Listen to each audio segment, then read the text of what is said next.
안녕하십니까? 깡패 시사입니다.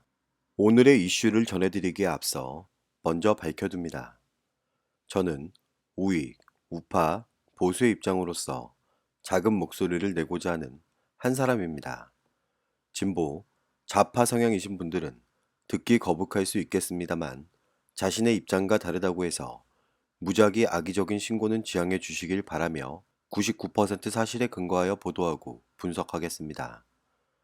오늘의 주요 이슈를 전해드립니다. 여러분은 우리가 살고 있는 대한민국의 미래에 대해 생각해 본 적 있으십니까? 문재인 정부 집권 당시 주요 슬로건 중에 하나가 경제였지만 많은 사람들은 정부의 이 프로젝트가 실패했다고 평가하고 있습니다. 실제 2020년 1분기 대한민국의 경제 성장률이 전분기 대비 마이너스 1.4%로 떨어지면서 글로벌 금융위기 당시인 2008년 4분기 이후 약 11년 3개월 만에 가장 낮은 수준을 기록하고 있습니다.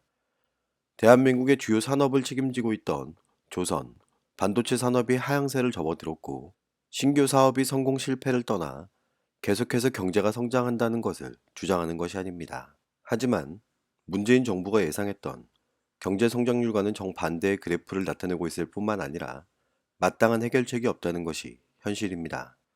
대한민국 경제는 2020년 1분기 마이너스 1.4%라는 초라한 성적표를 보여주며 2008년 4분기 이후 11년 3개월 만에 최저 성장률을 기록했습니다.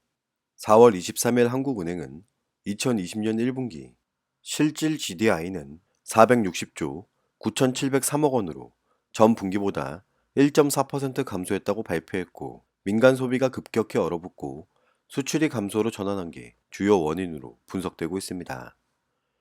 1분기 민간 소비는 승용차, 의류 같은 재화 소비와 음식, 숙박, 오락문화 등 서비스 항목에서 모두 줄어들어 6.4% 감소했는데 이것은 대한민국이 외환 위기를 겪었던 1998년 1분기 민간 소비가 13.8%로 주저앉았던 때 이후로 최악의 상황임을 알 수 있습니다. 수출은 반도체가 늘었음에도 불구하고 자동차, 기계류, 화학 제품들이 줄면서 마이너스 2%를 기록했고 수입은 이보다 2배가 넘는 마이너스 4.1%를 기록하고 있습니다. 민간 소비가 줄었다는 것은 그만큼 급여 소득자를 포함한 개인 사업자, 자영업자, 소상공인들 모두가 소비가 어려운 상황에 직면해 있음을 직간접적으로 알 수 있는데요. 문재인 정부가 내세웠던 경제 슬로건이 처참히 무너졌다는 사실은 누구도 부정할 수 없을 것입니다. 사상 최대의 취업난과 자영업자의 폐업률을 숨기기 위해 막대한 예산 투입과 노인 일자리 정책을 펼쳤지만 모두 일시적인 효과만을 가질 뿐 장기적으론 해결책이 될 수 없습니다.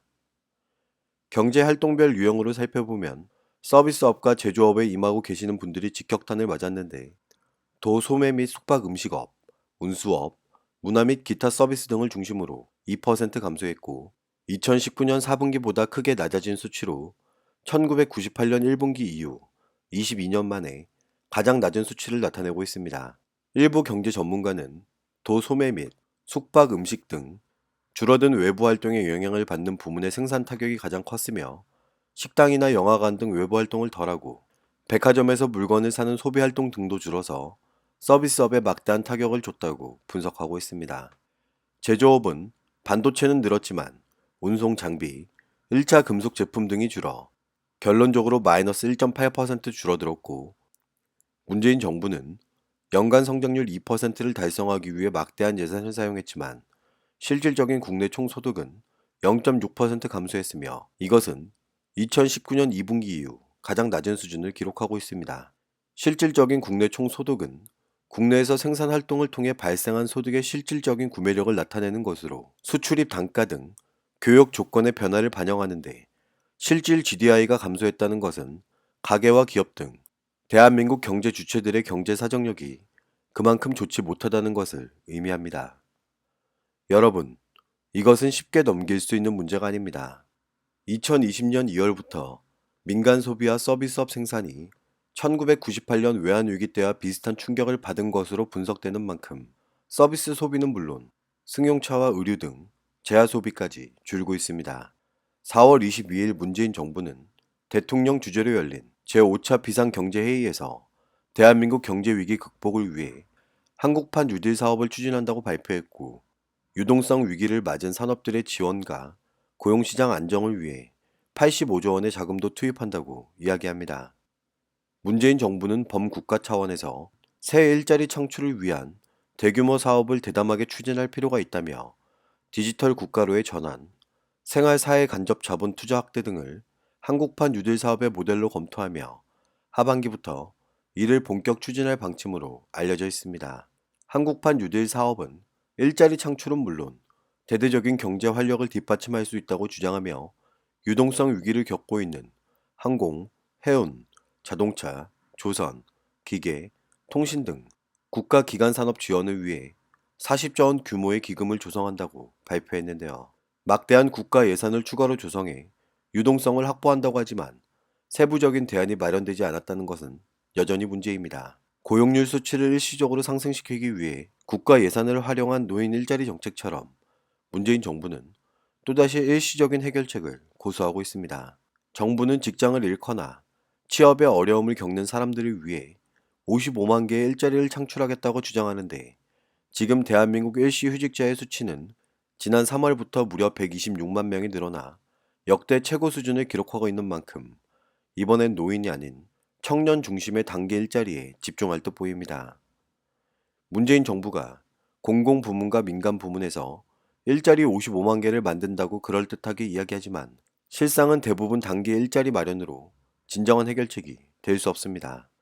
청년 취업자 수가 전년 동월에 비해 무려 22만 9천 명이 감소했고, 고용률은 1.9% 하락한 만큼 시간이 지날수록 계속해서 고용 상황은 악화되고 있습니다.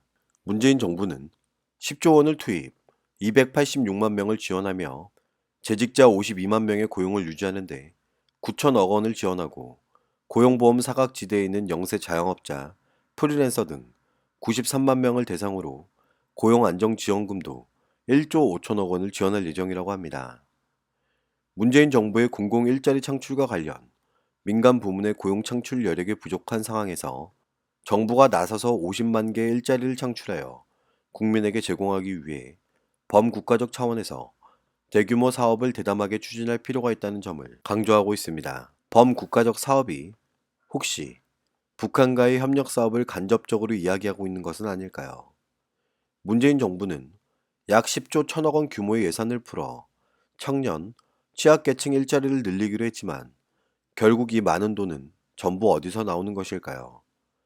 문재인 정부는 이 막대한 자원 대부분을 적자 국채 발행을 통해 충당할 수밖에 없다고 이야기합니다. 적자 국채는 국가가 채무자로 되어 발행하는 채권으로 결론적으론 나라 빚이 그만큼 늘어난다는 것이기도 합니다. 재정 적자를 보존하기 위해 발행되는 적자 국채는 중앙은행이 인수하는 것이 보통이지만 이 경우 인플레이션을 유발할 우려가 있기 때문에 발행 자체가 극히 제한되어 있다는 사실을 알아야 합니다.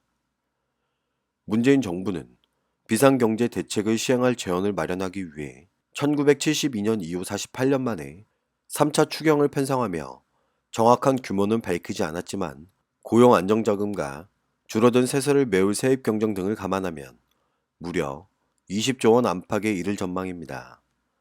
1차 추경을 최대한 신속하게 집행 완료하고 2차 추경을 최대한 신속하게 통과시켜 즉시 집행할 수 있도록 할 것이고, 비상대책에 필요한 3차 추경의 입법도 신속하게 추진해 달라고 이야기하고 있습니다. 그렇다면 문재인 정부가 제시하고 있는 해결책이 얼마만큼의 실효성이 있을까요?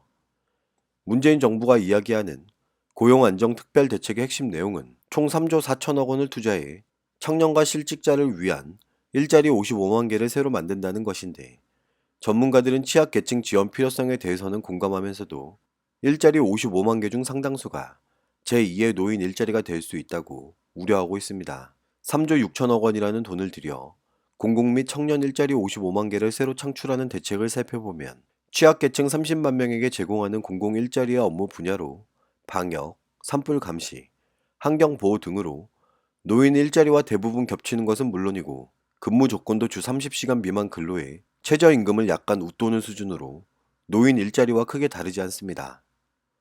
최대 근로기간은 노인 일자리 평균 기간보다 짧은 6개월이고 현재 71만 개 노인 일자리 대부분이 운영 중단된 상태에서 취약계층 일자리는 정상 운영될 수 있을까요?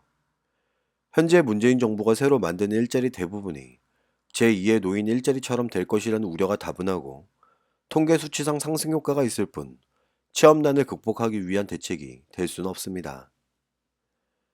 여러분, 문재인 정부가 시행하려고 하는 것이 일시적인 통계 분식 자료로 활용되는 것은 아닌지 계속해서 지켜봐야 할 것입니다. 감사합니다.